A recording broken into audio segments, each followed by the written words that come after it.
묵도하심으로 낮 예배를 함께 드리겠습니다.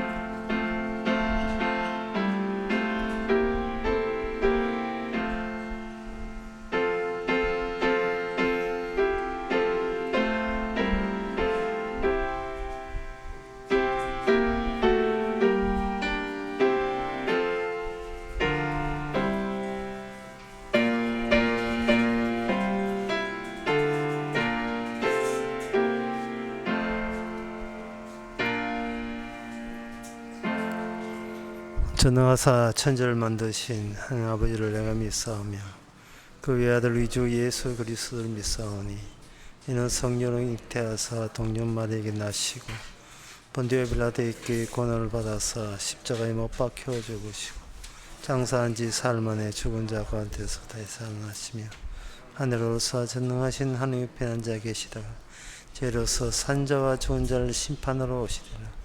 성령을 믿사오면 거룩한 공예와 성도가 소개하는 것과 죄를 다시 사실 수 있는 것과 몸이 다시 사는 것과 영원히 사는 것을 믿사옵나이다. 아멘. 전능하신 자 하나님 여호와께서 말씀하시사 해 돋는 때부터 지는 때까지 세상을 부르셨도다. 온전히 아름다운 시온에서 하나님의 빛을 발하셨도다. 하나님께서 어머니 살아계셔서 날마다 말씀을 주시건만 우리는 그 말씀을 깊이 하는데 혼신의 노력을 다하고 있는 그러한 처지로 살아가고 있습니다. 주여, 주의 말씀을 외면하지 말고 그 빛이 비추는 그 빛이 바로 우리의 마음속 깊 어두운 데까지 파고들 수 있는 귀한 시간 되게 하옵소서. 예수님 이름으로 기도합나이다. 아멘. 교동문 30번 나오십니다.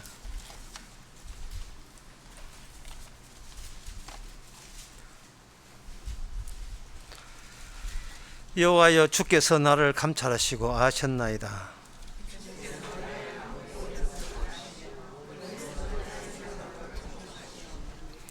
나의 길과 눕는 것을 감찰하시며 나의 모든 행위를 익히 아시오니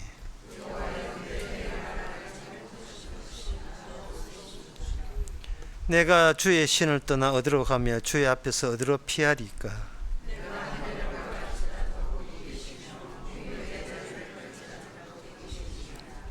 내가 새벽 날개를 치며 바다 끝에 가서 거할지라도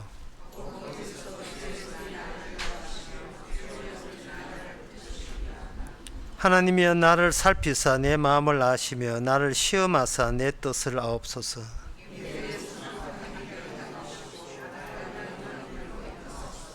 아멘. 자리에 앉으셔서 찬송가 16장 합시다.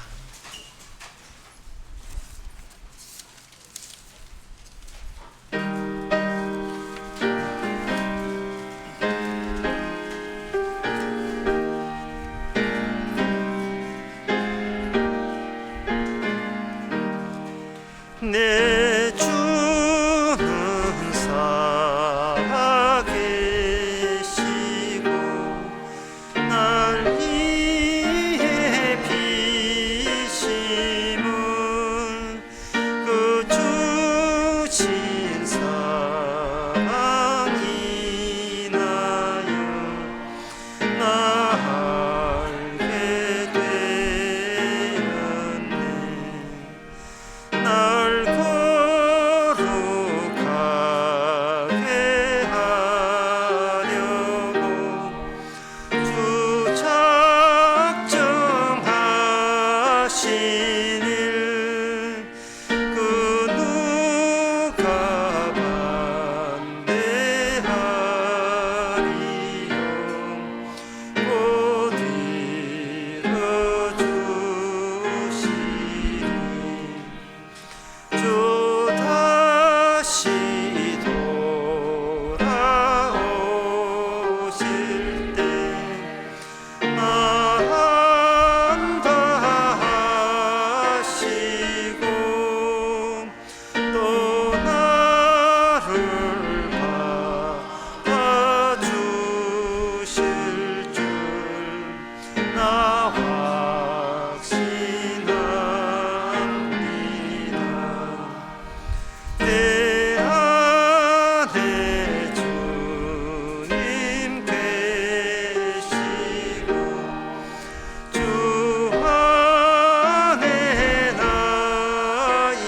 예수 구하려는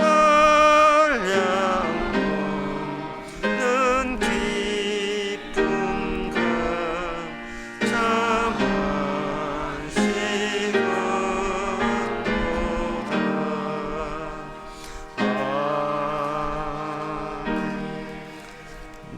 이 시간 다 같이 기도할 때 김정철 집사님 기도하시겠습니다.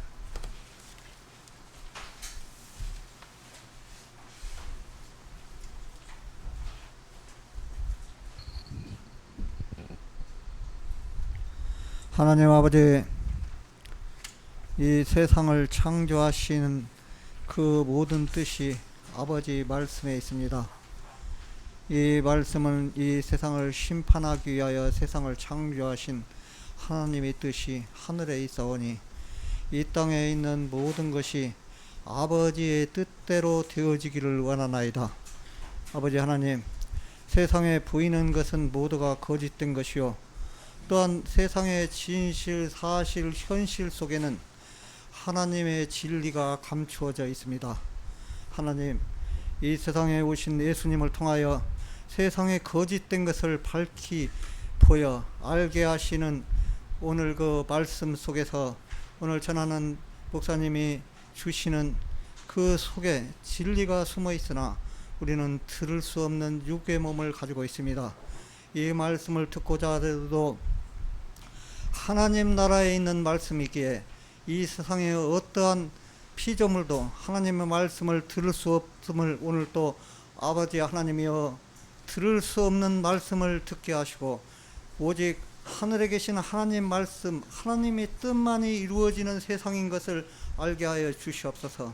그리하여 세상의 심판에 그 예수님이 오셔서 미리 받으신 심판이 이 땅에 이루어지고 있음을 오늘 또 저희들이 실감하는 하나님의 복음의 말씀을 듣게 하여 주시고 남은 인생이 주의 일을 감당할 수 있는 하나님의 일인 것을 알게 하시고 죄 짓는 일이 오직 우리 인간에게 허락된 하나님의 말씀의 실천인 것을 오늘 또 깨닫는 시간 되게 하여 주시옵소서. 예수님 이름으로 기도드리옵나이다. 아멘.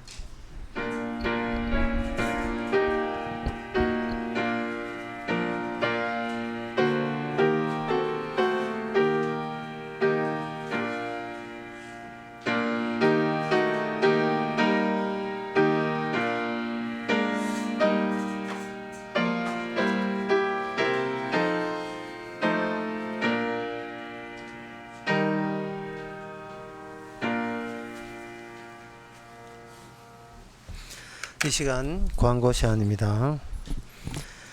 다음 주일 오후부터 가야산 호텔에서 십자가마을 수련회가 열립니다. 주제는 갈라디아서입니다. 시간은 주일 오후 8시부터 화요일 오전 10시까지입니다. 그리고 요한복음을 정리한 강의를 준비한 타인의 말이라는 책이 출간되어서 뒤에 나와 있습니다. 다른 광고 없으면 찬송가 102장 합시다.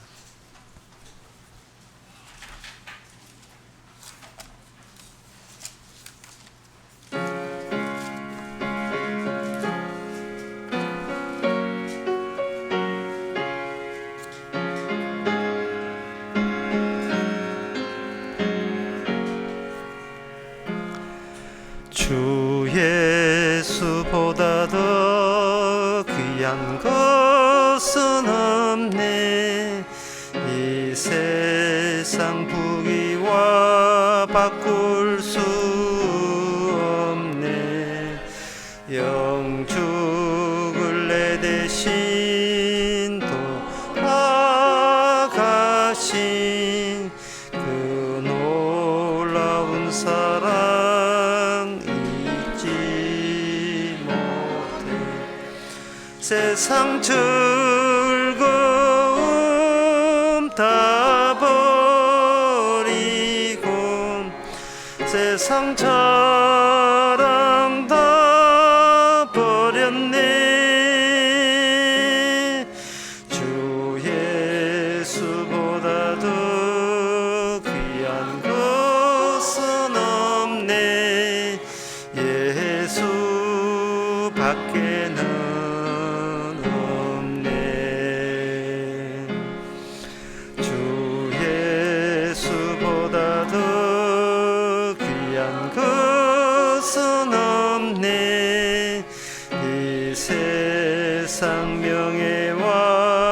바꿀 수 없네. 이전에 즐기던 세상 일도 주 사랑하는 마음 뺏지 못해. 세상 즐거움 다 버리고 세상 자랑 다 버렸네. 주 예수보다 더 귀한 것은 없네. 예수 밖에는 없네. 주 예수보다 더 귀한 것은 없네. 이 세상 행복과 바꿀 수 없네. 유혹과 핍박이 몰려와도 주 섬기는 내 맘 참지 못해. 세상 즐거움 다 버리고 세상 자랑 다 버렸네. 주 예수보다 더 귀한 것은 없네. 예수 밖에는 없네. 하나님의 말씀은 디모데후서 4장 6절에서 8절까지입니다.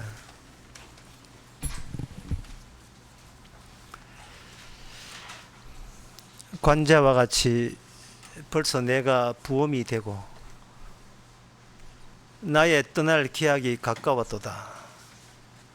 내가 선한 싸움을 싸우고 나의 달려갈 길을 마치고 믿음을 지켰으니 이제 후로는 나를 위하여 의의 면류관이 예비되었으므로 주 곧 그리스 의로우신 재판장이 그날에 내게 주실 것이니 내게만 아니라 주의 나타나심을 사모하는 모든 자에게니라. 아멘. 사도 바울의 이 말 속에 성경 전체에서 중요한 그 개념들이 거기에 담겨 있습니다. 전제 여기 6절에 관자와 같이 벌써 내가 부음이 되고, 관자와 같이 부음이 된다는 말은 붓는다는 말입니다. 이 부어버리는 거예요. 영어로 오프라 하는데 그냥 부어버리는 이것은 제사법에 해당됩니다. 모세가 하나님께 받은 시내산에서 받은 그 제사법을 함축해서 이렇게 이야기되어 있고, 나의 떠날 기약이 되었다는 말은 이거는 예수님께서 평소에 수시로 말씀하시는 내 때가 되었다. 그 때라는 거, 인간 시간을 잘라버린 거, 생선을 토막 내듯이 잘라버려서 시간 흐름이 무의미하게 만드는 하나님의 일이 쑥 들어와서 개입되는 거예요. 인간의 사건으로 이어지던 역사에 수직적으로 하나님의 사건이 수직적으로 만나게 되면 이게 토막 납니다. 딱 토막이 나면서 그 다음 일과 전의 일과 앞의 일이 끊어지게 됩니다.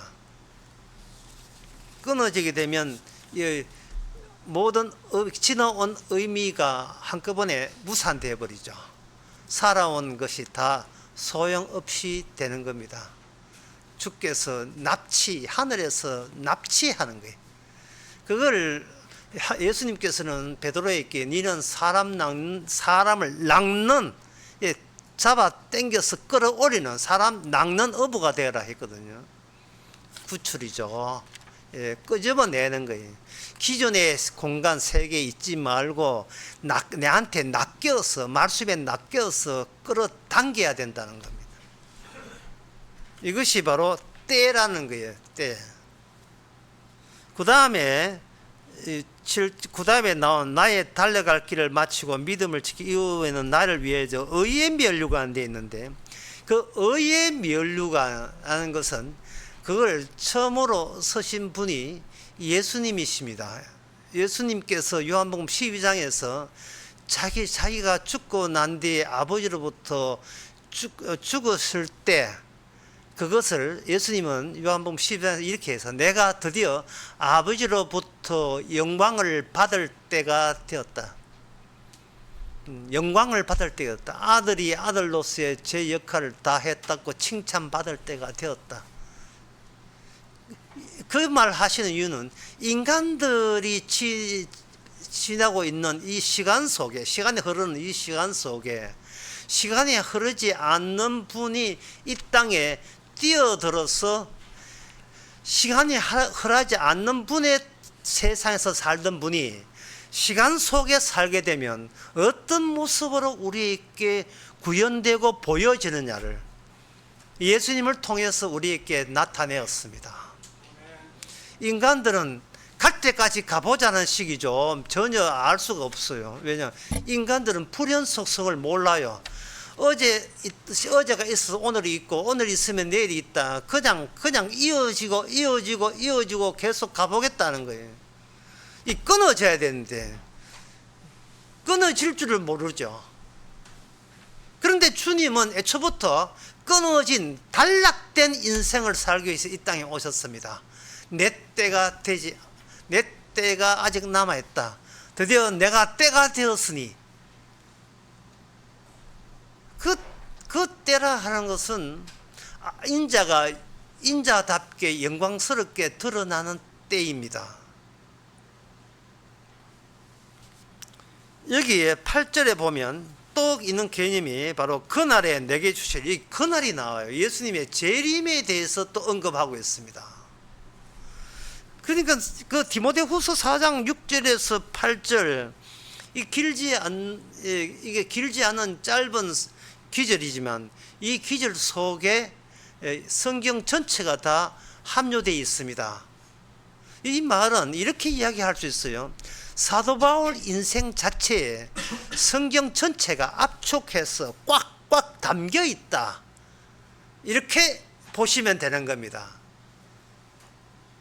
마치 여러분같이, 여러분이 해당이 되는지 아닌지 모르겠습니다. 예, 마치 성도들하고 똑같이 그렇게 되는 겁니다. 그게 어디에 넣느냐 하면은 내게뿐만 아니라 주의 나타나심을 사모하는 모든 자라고 해서 사도 바울에게 응축된 말씀의 완성이 나만 그래? 나만 그런 게 아니야. 너희들도 똑같이 너희들 인생 자체가 성경 전체가 응축되고 압축된 상태로 지금 그런 입장에 있다는 겁니다. 그렇다면 이 사도 바울은 여기 성경 전체를 다 알고 있잖아요. 그러니까 이 말은 뭐냐면 우리가 성경 전체가 어떻게 우리 짧은 인생 속에 함축되어 있는가를 우리도 같이 알아야 된다, 이 말이. 알고 있어야 된다는 겁니다. 그러면 첫 번째 나온 6절에 관자와 같이 내가 부음이 퍼붓는 거예요. 부음이 관자가 돼서 부음이 되고 라고 하는 이걸 가지고 제사법이라 하는 겁니다. 제사법에 나오는 그 모든 기능이 함축해서 사도 바울의 인생에 꽉꽉 다 담겨 있는 겁니다. 완성된 채로 꽉 담겨 있어요. 그러면 관자라는 게 이게 뭐냐? 여기에 주보 뒤에 설교 요약에 제가 요약에 실어 놨습니다. 거기 보면 여기 그 네 번째 줄에 설교 요약 해놓고 밑에서 다섯 번째 줄에 관제는 제사의 마지막 순서로서 제물 위에 포도주나 독주를 부어 드리는 것을 말합니다. 단독으로 드려질 수는 없고, 예, 앞에 먼저 번제나 소제와 함께 드려지는 주요 제물이 아닌 일종의 보조적인 제물이라 할 수 있습니다. 여기에 제가 보조적인 제물이라고 언급한 그 이유가 있어요. 이것은 뭐냐 하면은 앞에 기관차가 힘을 받아가지고 팍팍 앞으로 칙칙폭 달리고 있을 때에 그 사도 바울의 입장은 관제가 된다는 말은 제일 끄트머리 객차에 앞에 있는 동적에 그냥 끌려가는 식으로 완성된 동적에 뒤 하나 자리 하나 딱 얻어 걸린 거, 앞에서 땡기는 대로 당겨지는 인생. 근데 무엇이 당겨지는가? 제사법의 완성이 팍팍 잡아당기면 우리는 하루하루 이 삶이 그 제사의 능력, 관통하는 제사의 능력이 우리 속까지 도달된다는 이야기를 하고 있습니다. 민수기 15장 5절에 보면 이래 돼 있어요. 앞에 화제나 번제나 3절에 여호와께서 화제나 번제나 선을 갚는 제나 낙헌제나 정한 절기에 라고 해놓고 소와 양으로 여호와 향기를 드릴 때 4절에 그 예물을 드린 자는 고운 가루 에바 10분의 1을 기름 한 흰에 4분의 1을 섞어서 여호와께 소져도 들 것이며 5절에 번제나 다른 제사 드리는 제물이 어린 양이면 전제로 포도주 한 흰에 4분의 1을 예배할 것이요 라고 여기 포도주를 붓는 거, 그게 바로 여기 나오는 관제 또는 다른 말로 전제라고 이야기하는 겁니다. 제사가 진행되는, 착수되고 실시되는 현장에서 마지막 마무리, 모든 제사에 다 들어가는 마무리 작업이 관제예요. 그러면 사도 바울의 인생은 뭐냐? 끄트머리 인생. 주께서 다 이루어놓은 거, 그 효과로서 발생된 끄트머리 인생. 그래서 내 인생은 나는 이렇게 살았다가 아니라 앞에 저 기관차 역할은 주님의 하신 일에 나는 이런 혜택으로서 성도가 되었다, 그렇게 말하고 있는 겁니다. 하나님이 다 이룬 제사법에 나는 끼어들었을 뿐이다 라고 이야기합니다. 그리고 이런 일은 나뿐만 아니고 주께서 오시는 날 사망하는 모든 이 말씀이 듣는 여러분에게도 다 해당됩니다 라고 이야기하는 거예요. 그러면 여기서 우리가 생각해야 될 것은 왜 제사법 없이는 왜 구원이 안 되느냐 하는 문제지요. 제사법 없이는 왜 구원되지 않는가? 주께서 우리에게 어떤 질문을 천국 면접을 본다고 칩시다. 질문을 던질 때 하나의 질문을 던진다고 칩시다. 오늘 본문 4장 6절에 근거해서 단 하나의 질문을 주께서 하신다면 이런 질문만 이야기하실 거예요. 제사장이 왜 등장했나? 그 질문에 답변이 되면 통과고 안 되면 탈락이 되겠죠. 제사장이 왜 있어야 돼? 너한테 제사장이 왜 있어야 돼?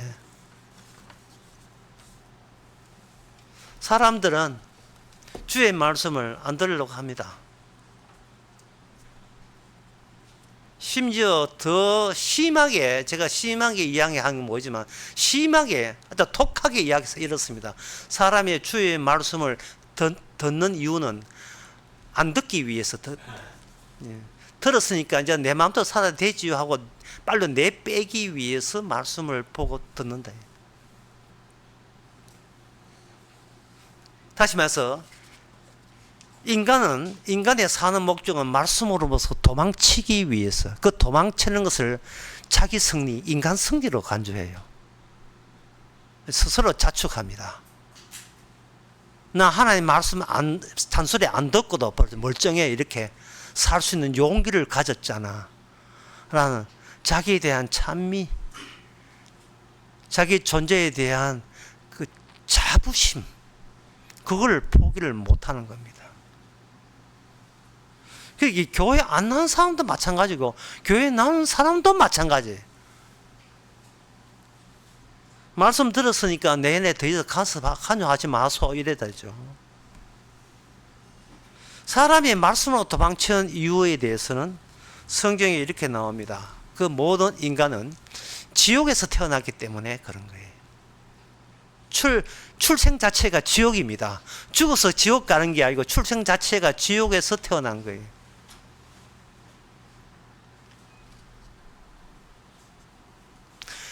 그러한 예가 예수님의 12제자 가운데 일부러 주께서는 네가 지옥에서 태어났다는 걸 보여주기 위해서 한 명을 일부러 선택해서 박아 넣었어요. 12제자 안에 포함을 시켰습니다. 그 포함시킨 12제자에 포함된 한 명이 그냥 12제자 중에 한 사람이 아니라 12제자의 조직을 와해시킬 핵심적인 요소로서 거기에 들어가게 돼 있어요. 그 이름이 가룟 유다입니다. 가룟 유다 속에 사탄이 들어갔어요. 악마가 들어갔습니다. 그렇게 함으로써 하나님께서는 인간들의 눈에 띄지 않는 악기, 악마, 사탄의 나라가 지금 이 세상을 실제로 눈에 보이지 않는 식으로 통치하고 지배한다는 것을 분명히 가룟 유다의 존재를 통해서 알려주었습니다. 예수님께서 십자가 지기 전에 먼저 사탄부터 일어서서 활동을 해줘야 돼요. 사탄이 예수님을 친히 체포를 해줘야 됩니다. 가룟 유다가 고자질을 해야 돼요.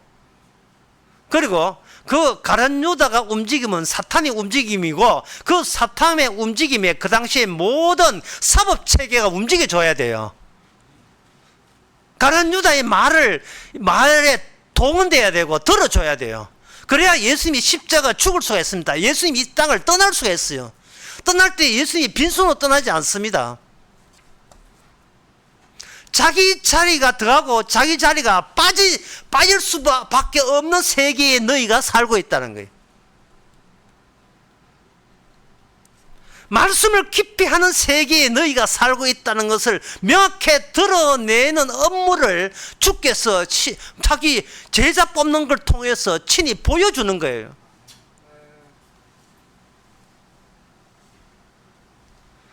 그래서 그 예수님이 떠난 자리에 그들이 뭐가 있냐 하면 말씀과 율법이 가득한 그들의 세계예요. 그게 유대사예요. 유대사에 율법과 하나님의 말씀이 가득해요. 근데 그 말씀이 가득한 그 말씀이 아무리 듣고 배워도 자기 내부까지 들어오지를 못합니다. 겉만 훑고 떨어지고 겉만 훑고 떨어지는 거예요. 그래서 그들은 주장합니다. 말씀 들어줬잖아요. 말씀에 대해서 내가 모르는 게 없습니다. 그 말을 한다는 자체가 말씀 듣는 것으로 진짜 말씀으로 도망치는 것을 정당화하고 싶은 거예요. 그들은 예수님을 죽임으로써 자기들이 지식으로 자기한테 지식으로 포장용 지식으로 그걸로 자기 자신을 구성하고 싶어서 예수님의 그 잔소리를 추방시켰는데 예수님은 그걸 미리 아시고 요한복음 5장 28절에서 다음과 같이 이야기하십니다. 귀 여지 말라. 무덤 속에 있는 자가 다 그의 음성을 들을 때가 오느니 바로 나의 음성을 들을 때가 온다는 겁니다. 너희들이 내 음성 듣기 싫어서 도망치는데 도망쳐 봤자는 거예요. 결국은 마지막에 내 음성을 들을 때가 오는데 그 듣는 장소가 무덤 속이래요. 죽었어도 주님의 말씀을 벗어날 수 없는 게 인간의 팔자입니다. 도망을 치되 뭐대로 도망치는데 도망칠 데가 어디 있습니까? 없습니다. 그러면 왜 그 도망칠 수 없는 인간들이 힘을 합하여 마음의 뜻을 다하여 마음을 다하여 정성을 다하여 왜 하나님을 죽이시는가? 그것은 말씀이 들어오게 되면 인간들이 현재 있는 나라가 악마가 지배하는 그 자체가 지옥이라는 것을 이게 들키게 되는 거예요. 그러니까 이게 악마가 힘이 있잖아요. 인간을 지배하는 힘이 악마가 바로 인간 사는 이곳이 지옥이라는 것을 들키기 싫은 거예요. 왜냐하면 거기에 악마의 거처인 동시에 모든 인류의 거처가 지옥이기 때문에 그런 겁니다. 지옥인 것을 안 들키게 하려고 말씀의 지식으로만 포장을 하고 안에 내부에 들어와서 내가 지옥에 사네, 나는 지옥맨이네 라는 말을 못하도록 우리 내부에서 강하게 반발하고 있어요. 말씀 듣고 설교 듣는 것으로 통치자는 거예요. 말씀이 내 안에 못 들르게 만드는 거예요. 들어줬자는 거예요. 성경 공부 했잖아요. 성경 백독 했잖아요.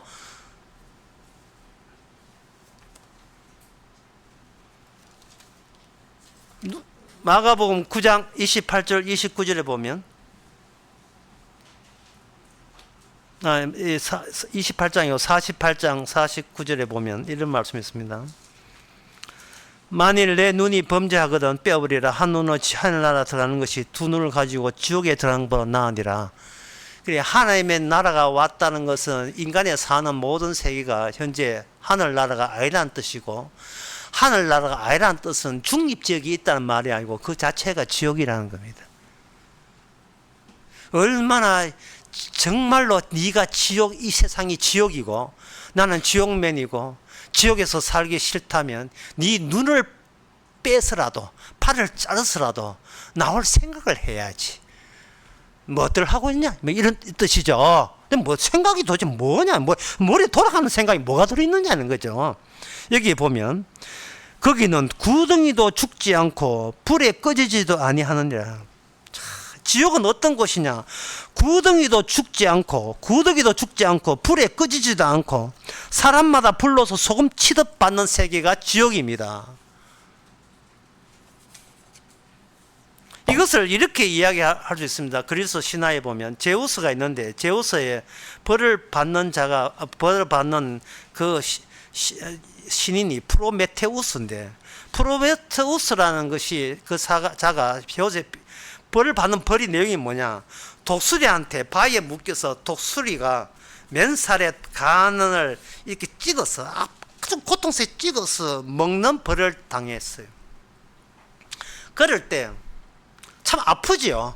아프지만 그래, 간 이거 다 빼이면, 다 빼먹히면 두 번 다시 고통스러운 순간은 오지 않을 거야. 뭐 간이 있어야지. 없잖아요. 없으니까 독수리가 날 아프게 쪼아대지 않을 거야 라고 생각했는데, 제우스가 간이 다 먹히면 새 간이 돋아나요. 그러니까 또 독수리가 또 쪼아 먹게 만들었어요. 불교에서는 이걸 윤회락 합니다. 반복이죠. 여기 성경에서는 뭐냐?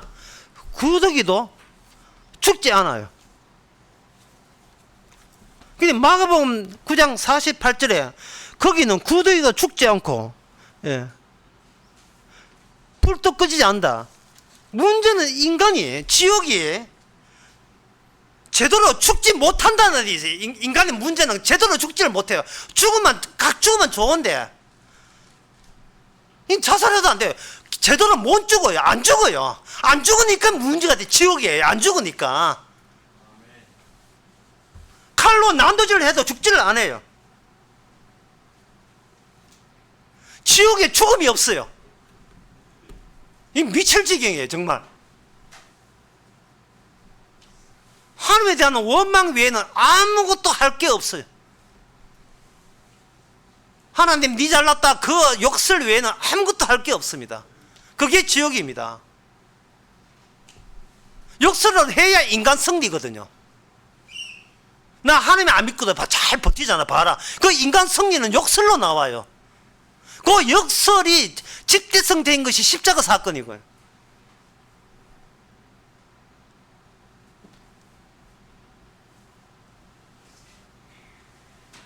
왜 지옥에는 죽지를 못하느냐?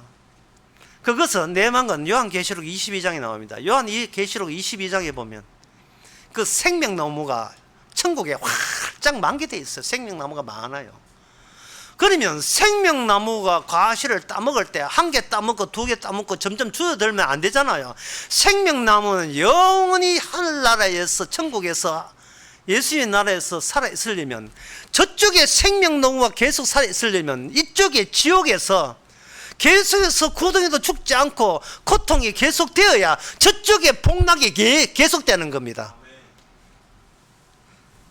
손상된 선악과에 손상된 그 결과가 지옥에서 계속 살아있는 것과 연동하여서 천국에서는 생명이라는 게 이렇게 영원토록 마르지 않고 끝없이 줄곧 계속 이어짐을 알리기 위해서 반대쪽의 세계에서는 영원토록 반복해서 고통이 이어져야 됩니다. 이게 다 하나님께서 생명나무, 선악과 나무, 두 그루 나무 심어놓은 탓이에요. 우리 보고 뭐 어쩌라고요? 하나님 심어놨는데 빼도 박도 못해요. 이게 내 문제가 아닙니다. 주님의 문제예요. 내가 해결할 문제가 아닙니다. 내가 결정할 문제가 아니에요.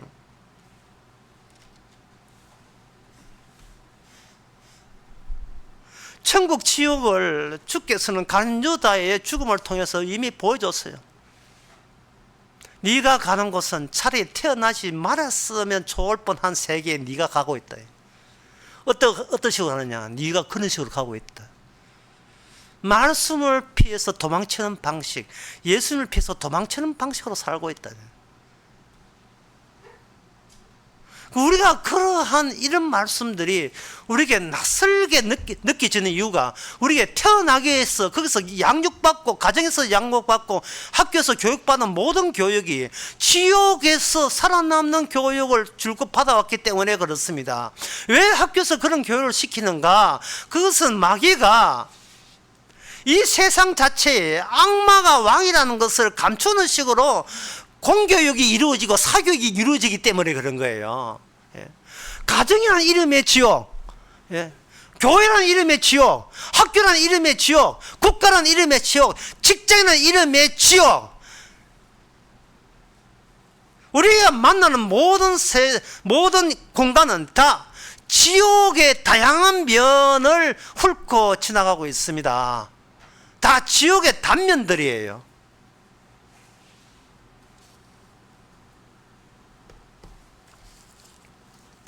왜 그렇게 하게 하느냐? 주께서 왜 우리로 하여금 지옥 생활을 하도록 이렇게 만드시는가? 오늘 본문에 나왔다시 우리가 여기서 떠나야 될 존재이기 때문에 그래요. 떠나는 기쁨이 더욱더 크게 하기 위해서 이 세상에서 실망스러운 고생이 기다리는 곳으로 떠돌게 만드는 겁니다. 죽도록 일했는데 결국은 그 죽도록 일한 것이 나를 죽도록 고생시킵니다. 아주 단축해서 말하면 내가 하는 일이 나를 뭉개는 일에 태어나서 종사하게 했습니다. 나야 하는 일이 나로 하여금 이 세상을 몸떠나게 만들어버립니다. 성도는 떠나게 만드는 것으로 이해하는데, 불신자는 그래서 고생 많이 했으니까 안 떠나야 된다는 식으로 자기의 내부의 방향성이, 떠나면 나만 손해다, 헛짓했다는 자기 자존심과 결부해서 이해합니다. 모든 인생이 다 그래요. 그래서 성경의 시편에서는 뭐냐, 우리 바닥에 음부 있다, 지옥이 있다고 표현합니다. 시편에 여러 군데 나와요. 그 말은 우리가 고생은 고생대로 하지만 이곳에 우리가 숨을 곳은 하나님께서 허락한 적이 없다는 것을 분명히 합니다. 우리는 지옥이라는 거, 이 지옥 위에 베네아판이 있어요. 얇은 베네아판, 잘못 쿵떡쿵떡하면 빠져버리는 베네아판 위에서 우리는 먹고 마시고 살고 있습니다. 그 베네아판만 쑥 빠져버리면 그 다음엔 가는 곳은 지옥이에요. 그러니까 지옥에서 뿜어나오는 힘의 에너지에 의해서 우리가 살아가고 있는 거예요. 베네아판 위에서. 베네아파는 뭐냐 하면 가려놓는 거예요. 그냥 받치는 힘은 별로 없고 그냥 이 새 눈에 보이는 것이 전부다라고 밑에는 지옥인데 지옥이라는 사실을 감추어 놓기 위해서 베네아파나 딱 하는 거예요. 자칫 힘주면 이게 푹 꺼져가 죽습니다. 17세기 1600년경에 일본의 서민 문학 가운데 바쇼 하이쿠라는 바쇼 문학, 하이쿠 문화이라는 게 있어요. 근데 짧은 시인데 시가 이렇습니다. 퐁당 끝이 시가 개구리가 고요한 연못에 개구리 뛰어드는 소리 퐁당. 얼마나 함축이 있습니까? 그러면 왜냐 여백을 강조하기 위해서 한 거죠. 저도 시를 적겠습니다. 한자로 그냥 푹 빠져버린 거예요. 원래부터 지옥에서 살던 것이 죽으면 그냥 푹 빠진 거예요. 요양병에 빠졌는데 어디서 빠졌는지 그냥 푹 빠지는 거예요.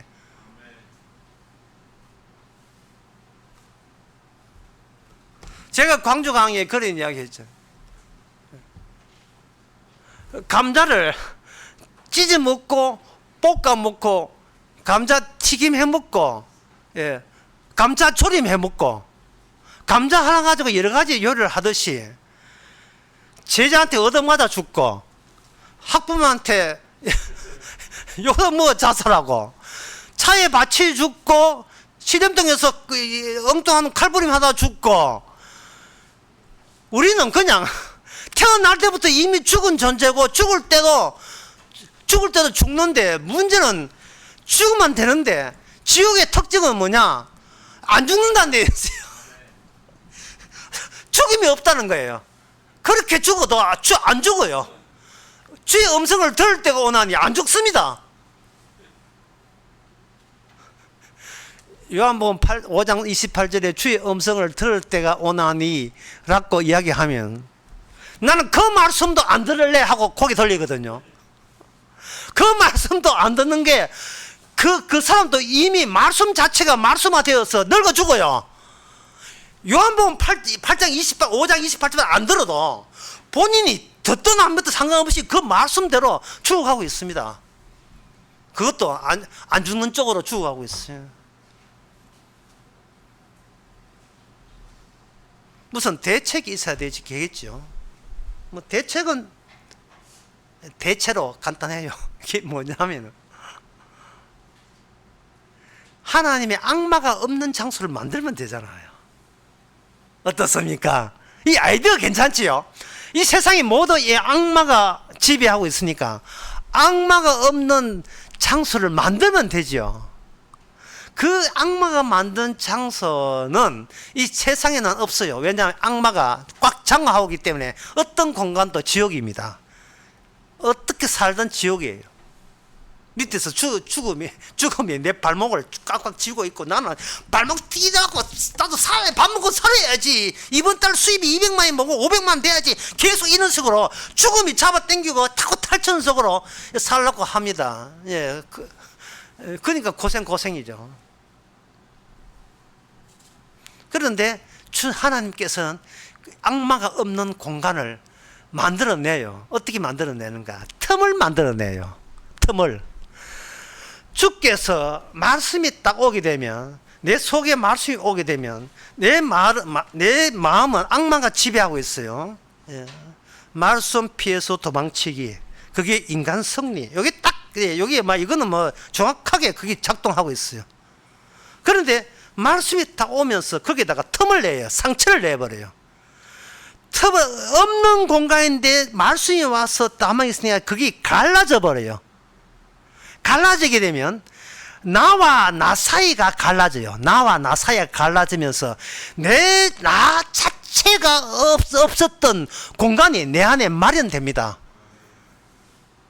참 이걸 실감하려고 하면 여러분 손에다가 준다 면도칼 도르코 면도칼 하나를 쥐고 여러분의 손바닥 펴가지고 쫙 걸려야 돼요. 피 나는 것은 일단 피는 훑어내고요. 살갗이 어떤 모습으로 째졌는가를 봐야 돼요. 그러면 같이 붙어 있는 것도 아니죠. 원래 사각밖에 없는데 이쪽 사각, 오른쪽 사각과 왼쪽 사각이 쫙 벌어지면서 여기서 새로운 내부가 노출돼요. 우리의 사각 밑에 있는 다른 피부 세포 말고 그 속에 있는 노출되죠. 그 노출, 베니의 판이 벗겨지는 거예요. 베니의 판이 쪼개지는 겁니다. 그게 뭐냐? 제사법이에요. 악마가 미처 점령하지 못한 공간은 하나님께서 친히 말씀으로 실어서 제사법을 실어가지고 자기 성도의 내부에 침투해서 제사법에 완성된 그것을 우리에게 도달시키면 우리 마음속에 상처를 입습니다. 그리고 이렇게 이야기합니다. 이제 너를 그만 놔줘라. 네가 너와 결별해라. 너를 끌고 천국 갈 생각하지 마라. 뒤에 악마가 배낭 있죠. 배낭처럼 달라붙어요. 내 천국 가면 악마도 같이 천국 가게 또 달려들었기 때문에 그걸 털칠 수가 없어요. 그러니까 배낭끈을 가위로 잘라버려야 돼요. 배낭끈. 이걸 잘라서 내가 알던 지식, 성경 지식으로 확보했던 그 성경 지식을 가위로 잘라서 갖다 버려야 그 성경 지식 가지고 나를 그동안 40년, 50년 교회 다녔던 그 교회 다닌 내가 지옥으로 돌려보내주세요. 그건 지옥의 딱입니다. 그 말씀이 어디에 나오냐 하면은 바로 고린도후서 5장 14, 5절에 나옵니다. 14절부터 보면 그리스도 사랑이 우리에게 강건하셨노다. 우리가 생각한데 한 사람이 모든 사람을 대신하여 주었은즉 모든 사람이 죽은 것이다. 자, 모든 사람이 일단 죽었습니다. 죽었다는 것은, 여기서 성경에 죽었다는 것은 하나님이 계시지 않는 것. 악마가 지배하기 때문에 하나님이 계시니, 하나님을 내쫓은 그 세계, 죽은 세계입니다. 죽은 세계 속에 네가 하나 일원이 되었다 이 말이죠. 근데 15절에 저가 모든 사람을 대신 죽으심은 산자들로 하여금 다시는 저희 자신을 위하여 살지 않고, 요 대목입니다. 구원받은 사람의 특징은 뭐냐? 본인과의 결별했어요. 본인과 빠이빠이 한 거예요. 그런데 이거는 내가 할 수가 없어요. 누가 하느냐? 제사법이 와야 돼요.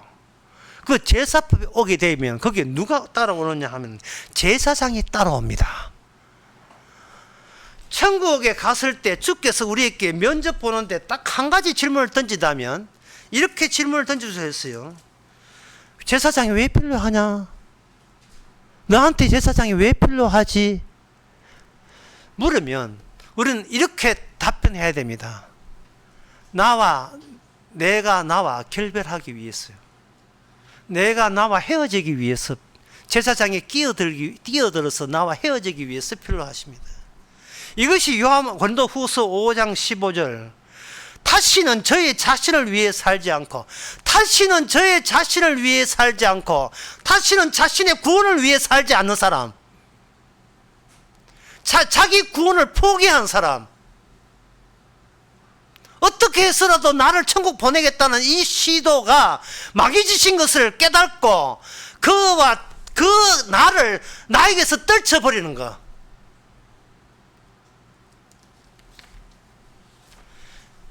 그렇게 할 수 있는 것은 바로 나의 자리를 대신 제사장 안에 내가 없던 나를 만든 공간이 그 제사법 안에 마련되어 있어요. 기존의 나와 교체시켜서 새롭게 천국에 넣을 나를 제사법 안에 이미 그 안에 자리가 내가 만들어진 채 바꾸치기 되는 거예요.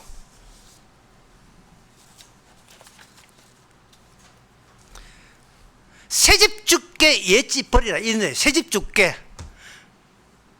그리스도 안에 있는 나 있으니까 너 기존에 네가 쥐고 있던 너 버리면 된다는 겁니다.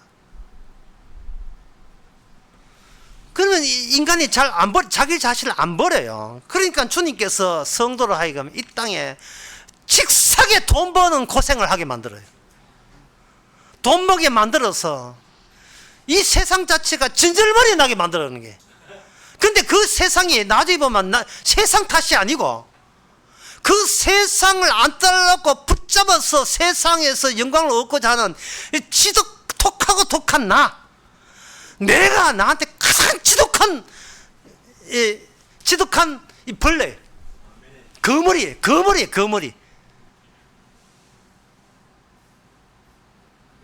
나한테 나보다 더 센 거머리가 없어요.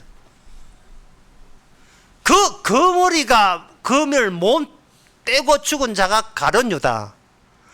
그 거머리 떼고 죽은 자가 사도 바울. 여기서 사도 바울이 죽음과 가룟 유다의 죽음의 차이점을 우리는 분명히 극명하게 봐야 됩니다. 이스라엘 역사에서 하나님께서 누누이 그 점을 우리에게 알려줬어요. 이스라엘 역사 속에서. 근데 그 당사자 이스라엘 사람도 모르고 그 이스라엘 역사를 보고 있는 우리도 그걸 눈치채지를 못했어요. 무슨 이야기냐 하면은 이스라엘 사람들로 하여금 약속의 땅에 간다 하니까 룰랄라 그는 신나게 이제 모세 따라서 야, 모세 말은 맞아. 믿을만해. 모세를 믿어야 돼. 우리는 모세를 따라야 돼. 모세와 하나님과 연락책이야. 모세를 통해서만 하나님의 연락 오니까 모세 따르는 것이 하나님의 연락을 받는 유일한 방법이야. 그들은 철석같이 다짐에 다짐을 하고 따라왔는데 앞에 홍해 바다가 턱하니 가로막혀 있습니다. 어쩔 겁니까? 홍해 바다가 있는데 그들은 원망 외에는 아무것도 내세울 게 없어요. 우리를 죽이려고, 집단으로 죽이려고, 그것도 바닷가에서 죽이려고, 공동묘지 없어서 여기서 공동묘지 삼으려고 우리 이끌어 왔구나. 모세야. 자기들 대책이 없어요. 대책이 없으면 모세를 믿는 게 아니에요. 대책이 없으면 모세를 쫓을 생각하고 죽일 생각하는 거예요. 바로 이런 마음으로 그들은 애굽에서 살았고 그 마음이 없어지지 않은 채로 모세 따라 우르르 쫓아 나온 거예요. 자기 마음이 악마가 지배한다는 것은 꿈에도 생각 못하고 그냥 그 네트는 내 하나 천당 죽어서 좋은 나라 가면 된다고 하는 거예요. 고생직사게 했으니까 죽어서 편안 호강하자 이런 식으로 교육 오는 거예요. 교육 올 때 숨틀 곳은 천국밖에 없다. 복음이야 나를 살려도 복음은 우리를 살려주는 게 아닙니다. 콕콕 찍어버립니다. 나를 살려주는 메시아는 없어요. 나를 죽이는 메시아만 있어요. 다 큰 메시아예요. 어두운 메시아예요.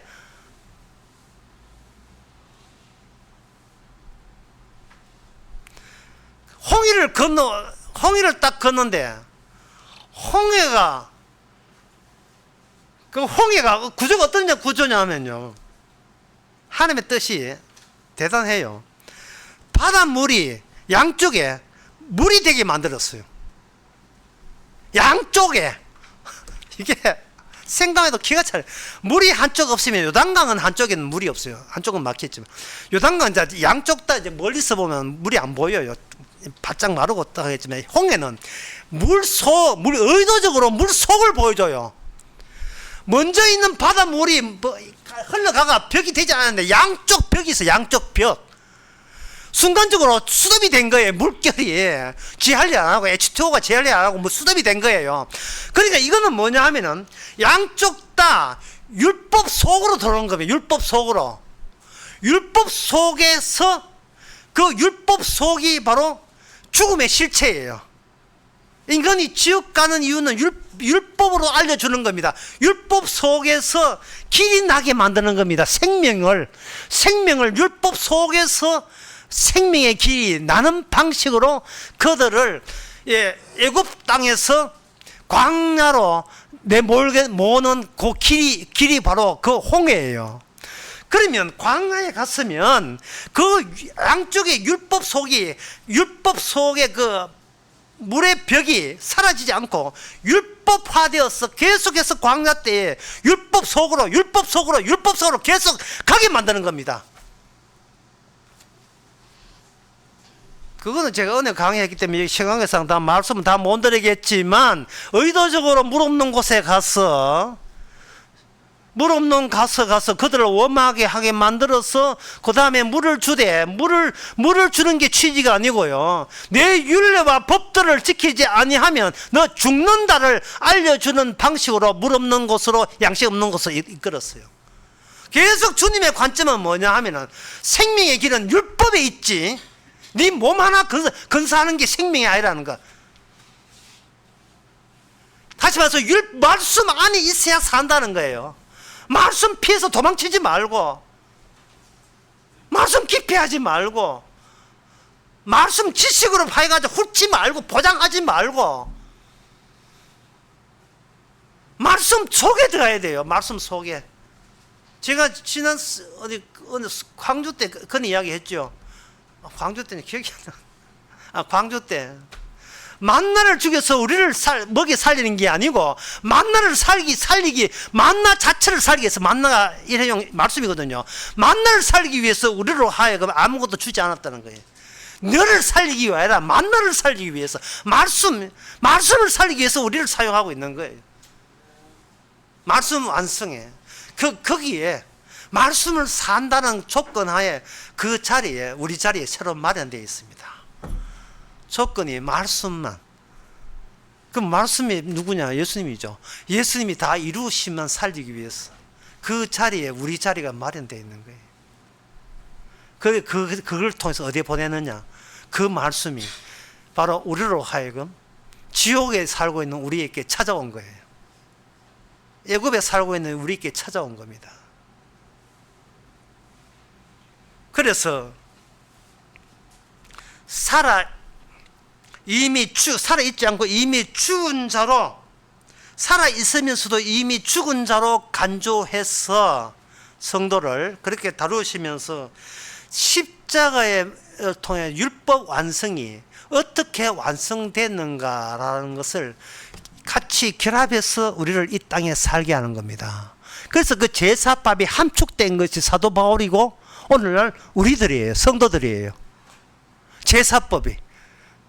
그 제사법 안에 제사장이 계시고, 그 제사장의 제사장의 일은 악마가 침투하지 못하기 때문에 거룩한 인물이에요. 제사장이. 특수한 인물이 우리 대신 일을 다 처리한다 이 말입니다. 제사장은 뭐 처녀만 결혼해야 되고, 제사장은 뭐 누구하고 뭐 결혼해서는 안 되고, 뭐 과부하면 안 되고, 뭐 여러 가지 조항들이 있어요. 그게 뭐냐 하면은, 모든 것이 오염되어 있으니까요.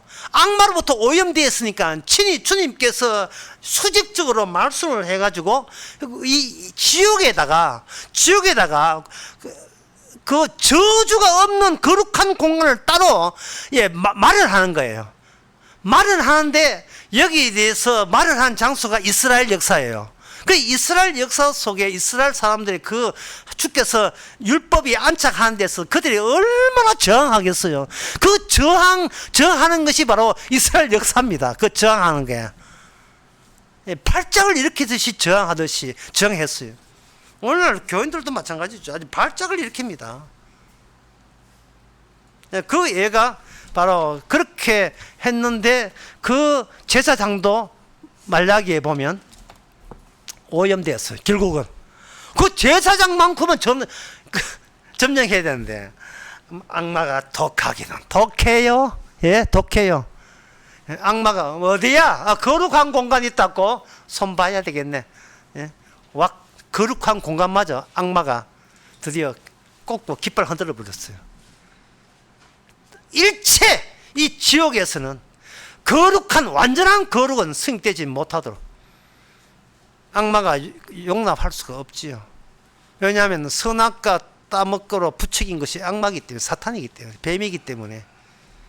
끝까지 악마도 고집이 있어요. 한 놈도 살려두지 말고 천국 못 가게 하라. 우는 사자같이 자기 비밀영찰 보내가지고 기의 발목 잡아서 다시 세상으로 세상 사람으로 만들어 버립니다.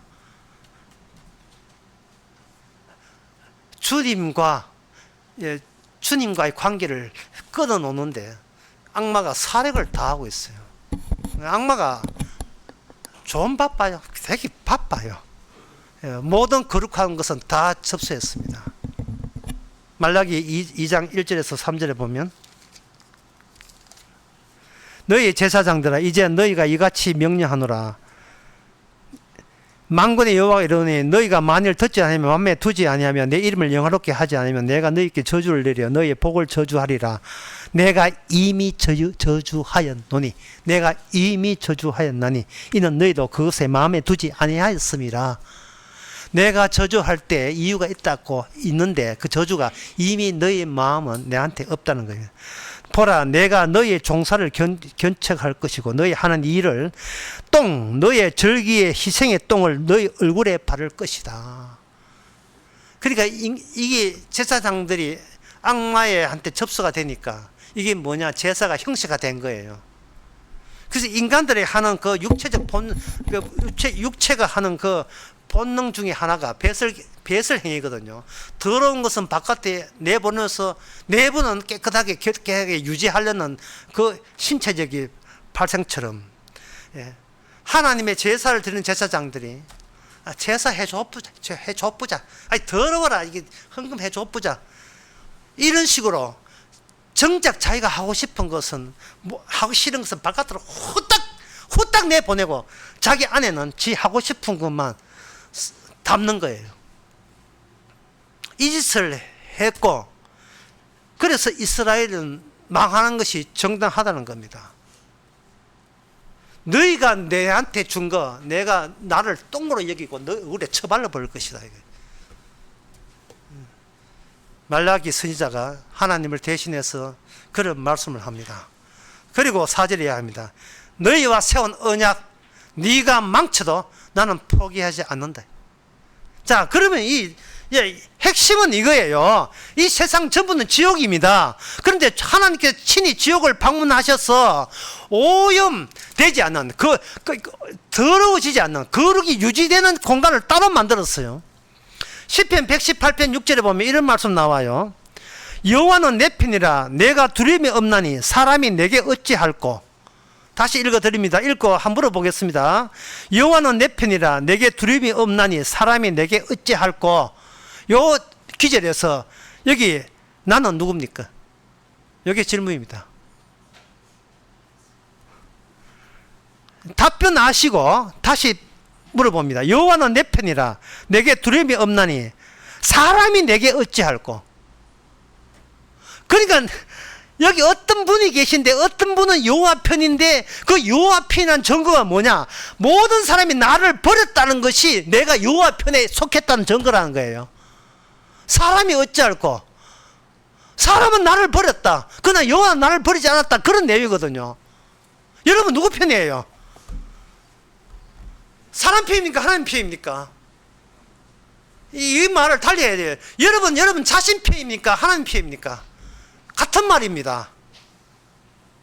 나와 결별을 안 했어요. 나와 헤어지질 안 했습니다.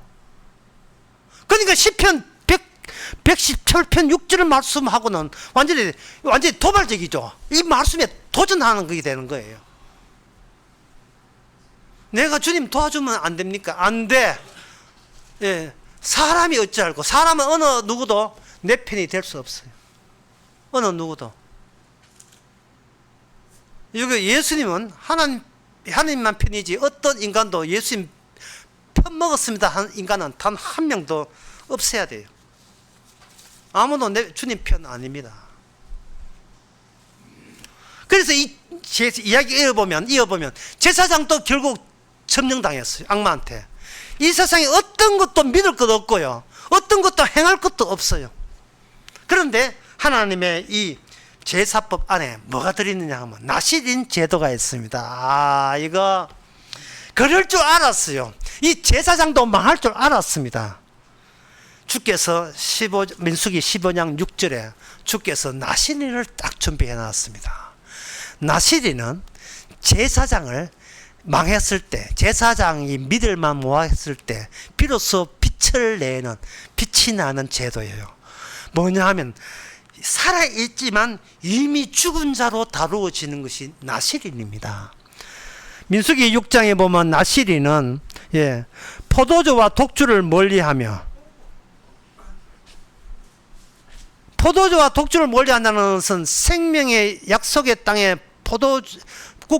젖과 꿀이 흐르는 땅에서 나는 생산물의 어떠한 효력도 거부하며 그것과 그게 상관하지 아니하며, 그리고 포도나무에서 나는 것은 흔히 말하는 축복이라는 것도 다 거부하고, 그 다음에 7절에 그 부모 형제 자매가 죽을 때에도 그로 인하여 몸을 더럽히지 않고, 새삼스럽게 죽는 자와 이미 주 안에서 제사법 안에서 죽는 자와 차별화시키는 거예요. 어이구 몸이 있었는데 어느 날 죽었대 안 됐다, 이게 아니라 이미 태어날 때부터 우리는 죽어서 태어났다는 사실을 유일하게 나실인을 그 사람의 제도를 통해서 보여주는 거예요. 살아있으나 죽은 자로 다루어지는 거, 살아있으나 그 제사 그 안에, 제사는 어떤 인간의 육체로 당길 수 없는 그 제사 예물, 어린 양이나 소나 이런 걸 해야 되는데 거기에 감히 인간은 빼거든요. 인간은 들어갈 수 없는 자리에 주님께서 인간에서도 예외적으로 인간의 머리카락이 제물에 습기에 들어갈 수 있는 인간이 되려면 그 인간은 이미 죽은 자로 간주되는 인간, 그 죽은 자인데 그래서 머리카락이 의미 있게 자라는 거예요. 그냥 자라는 머리카락이 아니라 포도주를 멀리하고 모든 축복을 멀리하고 모든 이미 죽었다는 개념조차도 멀리하고 오직 이 세상에 어떠한 이 세상의 인간 세상의 논리와 개념과는 구별된 새롭게 등장한 생명의 법의 완성으로서의 머리카락이 자라난 그 머리카락은 성한 때가 끝나면 잘라서 하나님의 거룩한 인간의 요소가 섞이지 않는 제물에 섞여버리는 그 제도가 나실인입니다. 그 나실인이 바로 삼손이었고 마지막에 예수님이 나실이었고, 그 나실인에 의해서 제도가 엉축이 되면 사도 바울은 나는 죽고 내 안에 나실인이 살아있다는 하나님의 말씀 속에서 홍해 물벽이 된 물벽에서 새롭게 그 죽음을 통과하는 생명의 말씀 덩어리로서 성도가 새롭게 출현하는 겁니다. 그렇게 될 때 주님은 나의 등이요? 아닙니다, 아닙니다. 우리가 주님의 손전등이에요. 프레시라이트. 그렇게 주님이 우리를 지고 빛이 나올 수 없는데 빛을 비추는 거예요. 무슨 빛? 복음의 빛. 이 복음의 빛은 바로 내가 죽은 것 같이 너도 내 인생 함축에서 살다가 나처럼 죽어라 인간아 하고 비춰주는 것. 그게 바로 우리 속에 생명의 멸류관, 의의 멸류관, 생명의 멸류관, 그것이 우리와 함께이기 때문에 그런 현상이 일어나는 겁니다. 이 네 지파의 완성이, 끝으로 이 말씀들을 마치겠습니다. 다윗 유다 지파로 바뀌면서, 히브리서 7장 바뀌면서 로마서에서는 거기 복음을 갖고 소개하고 있습니다. 복음, 로마서 1장에 보면 나옵니다. 자, 복음은 뭐냐? 복음은 성결의 역으로서는 죽은 자 가운데서 부활하신 다윗의 혈통으로 나셨고, 제사의 레위 지파는 관계 끝났고, 다윗이 죽었다가 살아나신 분으로 말미암아 레위 지파가 실패한 거 혼조 다 이루시고, 그 이루심이 하나의 말씀의 덩어리로서 죽어가고 있는 우리를 이제는 우리 자신과 살지 않게 만들고 주님과 함께 살게 만드는 겁니다. 고린도후서 12장에서는 그 사람을, 광중화에도 그런 이야기했죠. 그 사람을 사도 바울은 나라고 이야기하지 않고 그라고 이야기하고, 그가 있는데 그는 이 땅에서 어떤 일을 했던가, 육체의 가시가, 사탄의 가시가 있음에도 불구하고 주께서 응답받기를 네 은혜가 족하다. 됐네 이 사람아, 네 속에 네 목숨보다 더 중요한 게 들어있어. 생명이 들어있다고. 너는 움직이는 생명나무가 되어라 하는 이것으로 감사했던 사도 바울. 여기에 사도 바울뿐만 아니고 오늘날 우리들도 주께서 때, 인생의 우리 성도를 위해서 준비된 재림의 때 기다리는 모든 사람에게 미리 구원을 받게 하신 겁니다. 기도하겠습니다.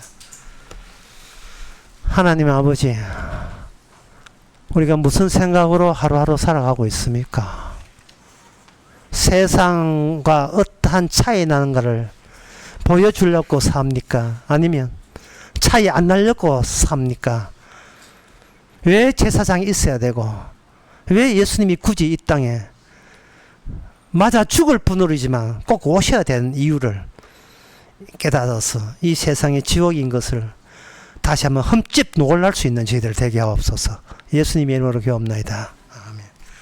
다 일어나셔서 172장 찬송하죠.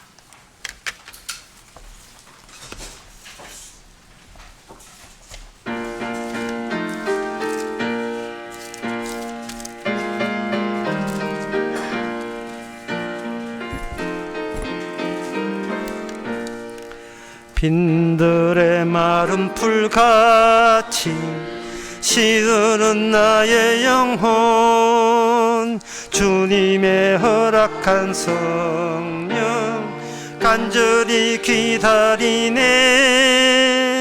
가물음의 마른 땅에 단비를 내리시듯 성령의 단비를 부어 새 생명 주옵소서. 반가운 빗소리 들려 사천이 춤을 추네. 봄비로 내리는 성령 내게도 주옵소서.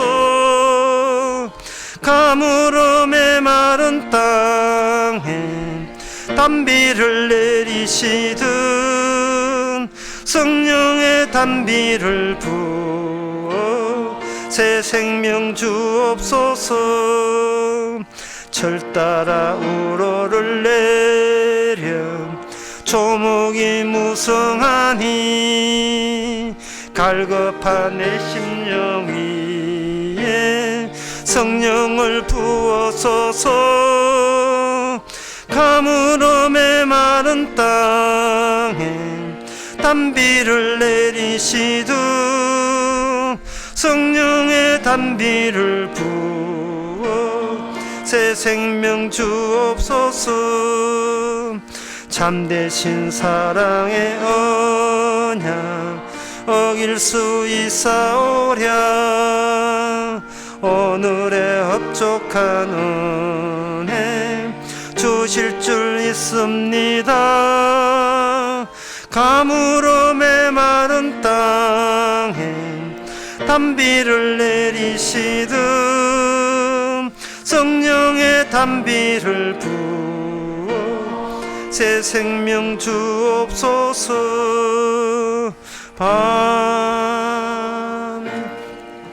기도합시다. 지금은 우리 주 예수 그리스도의 은혜와 하나님의 거짓 사랑과 성령의 충만하심이 주께서 하신 일 모든 일이 은혜로 이해되어서 감사함으로 살아가는 모든 성도에게 함께 계실지어다. 아멘.